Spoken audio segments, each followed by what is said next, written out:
এই তীব্র রোদ আর গরমে রাস্তায় খেটে খাওয়া মানুষদের জন্য ফ্রি শরবতের আয়োজন আমিও করতে পারলাম আলহামদুলিল্লাহ। প্রচন্ড গরমের কারণে অনেকে এই উদ্যোগটা নিচ্ছে, তো ভাবলাম কেননা আমিও নিজ এলাকার মানুষদের জন্য করি। আর যেই ভাবনা সেই কাজ। সকাল সকাল চলে আসলাম বাজারে, এসেই প্রথমে চলে আসলাম লেবু কেনার জন্য। শরবত যেহেতু বানাবো, লেবু তো লাগবেই। 500 মানুষের জন্য শরবতের ব্যবস্থা করব, সে অনুযায়ী এখান থেকে ওয়ান টাইম গ্লাস নিয়ে নিলাম, লেবু চাপা মেশিন, ডাবুক আর প্রয়োজনীয় যা যা লাগে সবই নিলাম। শরবতের জন্য চিনি নিয়ে নিলাম প্রথমে 6 কেজি, যদিও পরে আরো লাগছে। মানুষের মুখে হাসি ফোটাতে গেলে একটু তো কষ্ট করতেই হবে, তাই না? তো বাজার থেকে সবকিছু কেনাকাটা শেষ করে চলে আসলাম একটা সুপার শপে এখান থেকে ট্যাং নেওয়ার জন্য। বাট এখানে এক প্যাকেট ট্যাংই ছিল শুধু। এক প্যাকেট ট্যাং দিয়ে তো আর এত মানুষের শরবত বানানো সম্ভব না, তাই আরেকটা সুপার শপ থেকে দুইটা বড় বড় বক্স নিয়ে নিলাম ট্যাংয়ের। দুইটাতে 2 কেজি ট্যাং নিয়ে নিছি আমি। সবকিছু নেওয়া শেষে চলে আসলাম ডেকোরেটের দোকানে। এখান থেকে নেব সসপ্যান, যেটার মধ্যে শরবতটা গোলানো হবে।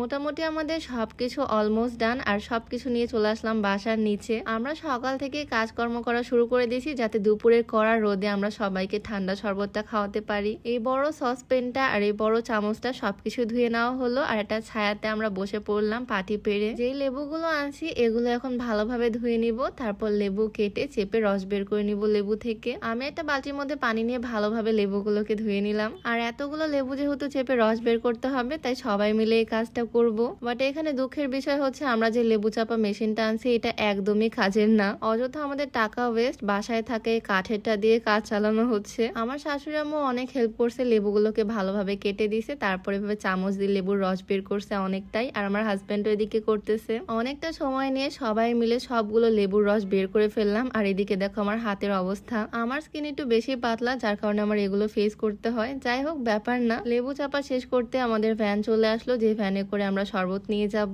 আর মোটর থেকে ঠান্ডা পানি তোলা হয়েছে এই সসপ্যানে। শরবত বানানো শুরু করে দিব বিসমিল্লাহ বলে। জগ থেকে লেবুর রসগুলো দিয়ে দিলাম পানির মধ্যে, তারপরে দিয়ে দিলাম ট্যাংটা। একটা মজার ব্যাপার কি জানো, আমরা যেই দোকানে গেছি জিনিসপত্র কিনতে, সব দোকানের সেলসম্যান আমাদেরকে বলছে আপনারা কি শরবত দিবেন তাই না ফ্রিতে। মানে তারা অলরেডি জানে এখন বাংলাদেশের সব জায়গাতেই ছোট বড় সবাই এই উদ্যোগটা নিচ্ছে। শুধুমাত্র ব্লগাররাই যে করতেছে তা না, বিভিন্ন এনজিও, বিভিন্ন ফাউন্ডেশন, বিভিন্ন কমিটি, এমনকি সরকার থেকেও ব্যবস্থা করা হচ্ছে ফ্রি শরবতের রাস্তার পথচারীদের জন্য। এই কাজটা করার সামর্থ্য যেহেতু আল্লাহ আমাকেও দিছে, আমি কেন করব না। যাই হোক, এখানে আমাদের শরবত বানানো অলমোস্ট ডান। বাট এতগুলো যেহেতু বানাইছি আমি একটু কনফিউজ ছিলাম টেস্ট নিয়ে। এক গ্লাস বানানো এক ব্যাপার, আর এক সসপ্যান মানে 100 লিটার আছে এখানে। তো সবকিছু মিক্স করা শেষে আমি ওকে একটু দিলাম টেস্ট করার জন্য, আর ও টেস্ট করে বললো বেশ ভালো হয়েছে। এটা বরফ অ্যাড করার পর আরো কিছু চিনি দিতে হবে এটার মধ্যে। আর শরবত বানানোর পরে ভ্যান নিয়ে ভাঙা রাস্তা দিয়ে যাওয়া ছিল সবচেয়ে কঠিন বিষয়। সসপ্যানের মধ্যে পানি একদম দুলতেছিল।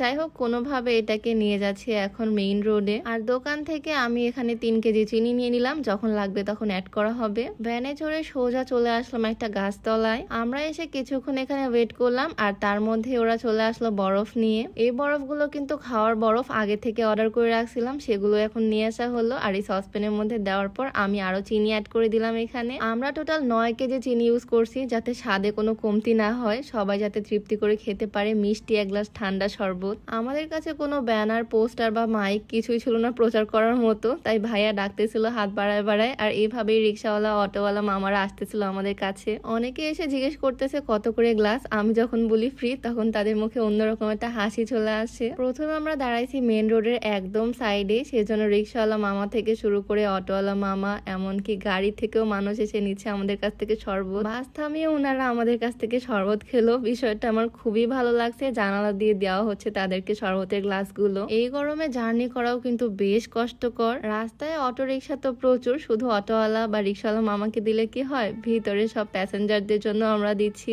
সবাই এই রোদ গরমের মধ্যে বাহিরে কষ্ট করতেছে, সবাই নিজেদের কাজে বের হয়েছে। সবাই একটু কলিজাটা ঠান্ডা করুক এক গ্লাস ঠান্ডা শরবত খেয়ে। এক আঙ্কেল আমাকে বোতল ধরায় দিয়ে বললো বাসার জন্য নিয়ে যাবে, তাকে বোতলে করেই দিলাম। আর এই সামান্য এক গ্লাস শরবত খেয়ে যে তারা কি পরিমাণে খুশি সেটা বলার মতো না। তারা মন থেকে দোয়া করলো। মানুষের দোয়াটাই আসলে মেইন। এই সামান্য উদ্যোগের মাধ্যমে যদি একটা মানুষ খুশি হয়, একটা মানুষ শান্তি পায়, এইটাই অনেক। তো এখানে বেশ অনেক মানুষকেই খাওয়ালাম আমরা। এক জায়গায় বেশিক্ষণ থাকবো না, তাই এখান থেকে সবকিছু ক্লিন করে নিলাম। একটা বস্তার ভিতরে ইউজড গ্লাসগুলো দিয়ে দিলাম। আর এগুলো নিয়ে এখন আমরা যাব মেইন পয়েন্টের দিকে। মেইন বাজারের দিকে আমরা চলে আসলাম, আর এখানেও একটা গাছের ছায়ার নিচে দাঁড়িয়ে পড়লাম। এখানে আসার পর বাকি যে চিনি ছিল সেটাও অ্যাড করে দেওয়া হলো। আর এটা যেহেতু মেইন শহরে বাজারের দিকে রোড, তাই এখানে অটো রিক্সা ছিল প্রচুর। তারা এই রোদ গরমে কতই না কষ্ট করতেছে বাহিরে। এক গ্লাস শরবত খেয়ে যদি তাদের জান শান্তি হয়, দোয়াটা মন থেকে আসবে, মুখে বলতে হবে না। আমরা 4-5 জন এখানে ছিলাম, সবাই মিলে চেষ্টা করছি সমানভাবে কাজ করার। এদিকে যেহেতু বরফ গলতেছে, তাই আরো ট্যাং অ্যাড করে দেওয়া হলো।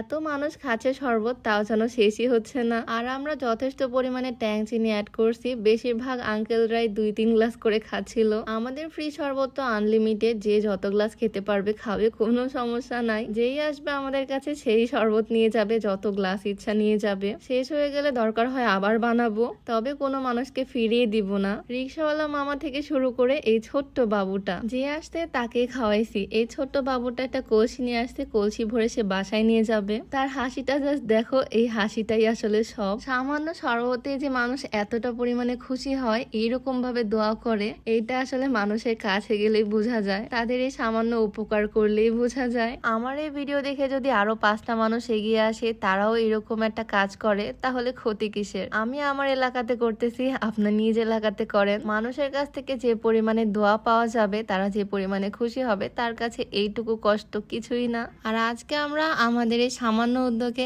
এত মানুষকে খুশি করতে পারছি, যার কোনো হিসাব নাই। আসলেও যে শরবত কত গ্লাস হয়েছে তার কোনো হিসাব জানা নাই আমার কাছে, কত মানুষ খাইছে তারও ঠিক নাই। যে আসতেছে তাকে দেওয়া হচ্ছে, যার যত গ্লাস ইচ্ছা খাচ্ছে। এই জায়গাতে বেশ কিছুক্ষণ থাকার পরে আমরা এই জায়গাটাকেও বেশ ভালোভাবে ক্লিন করে নিলাম। আর এখন যাব আরেক জায়গাতে। এখন আমরা যে জায়গাতে আছি, এখানে মেইনলি বাস থামে। আর এই জায়গার আশেপাশে তেমন গাছগাছালিও নাই, একদম টানা রোদ এই সাইডটাতে। রোদের মধ্যে দাঁড়িয়ে আমরা তাদের একটু উপকার করলাম। সবাই যে কি পরিমাণে খুশি। এই জায়গাটাকেও ভালোভাবে ক্লিন করে আমরা আবারও চলে আসলাম আরেকটা জায়গাতে। এইটাই আমাদের সেই স্পট। আর এখানে অনেক মানুষ আমাদের কাছে আসছে, আলহামদুলিল্লাহ অনেকে আসছে আমাদের কাছে শরবত খেতে। একজন মহিলা তো পলিথিনে করে আমার কাছ থেকে শরবত নিয়ে গেছে। ওনার মুখের হাসিটা জাস্ট দেখো, এই হাসিটা তাদের একটু শান্তি, এইটাই তো আসলে সব। আর লাস্ট মোমেন্টে এখানে এসে যখন আমাদের শরবত প্রায় শেষের পথে, তখন অনেকে আসছে আমাদের কাছে, অনেক বাচ্চারা আসছে। তাই দোকান থেকে ঠান্ডা ঠান্ডা পানি নিয়ে আসলাম, যেহেতু আমাদের কাছে আরো ট্যাং চিনি আছে, তাই আরো কয়েক গ্লাস শরবত বানাবো, কাউকে ফিরিয়ে দিব না। শেষ পর্যন্ত চেষ্টা করে গেছি যারা আসছে সবাইকে খাওয়ানোর। আর আলহামদুলিল্লাহ সবকিছু ঠিকঠাক ভাবে করতে পারছি।